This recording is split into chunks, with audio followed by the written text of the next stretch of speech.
আল্লাহক সুঁৱৰি থাকোঁতেই আহিল হাৰ্ট এটেক। মছজিদত নামাজ আদায় কৰি আছিল লোকজনে।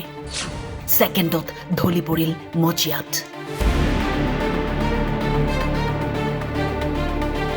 এই ঘটনা গাজিয়াবাদৰ। চিচিটিভিত আবদ্ধ হ'ল দৃশ্য।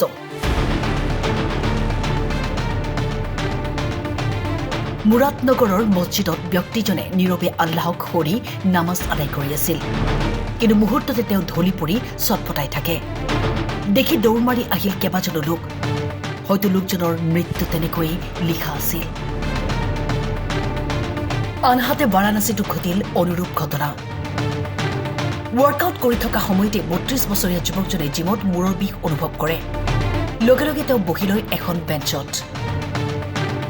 কাষতে অন্য কেইবাজনো লোকে নিজৰ ৰুটিন মতে ৱৰ্কআউট কৰি আছিল। কিছু সময় মূৰটো তলমূৰ কৰি যুৱকজন বহি থাকে আৰু হঠাৎ ঢলি পৰে। ২৪ ঘণ্টাৰ ভিতৰত ছ'চিয়েল মিডিয়াত ভাহি আহিল ৩টাকৈ ঘটনা। তাৰে 2টাকৈ ঘটনা দেখুৱাবলৈ চেষ্টা কৰিছোঁ আপোনালোকক।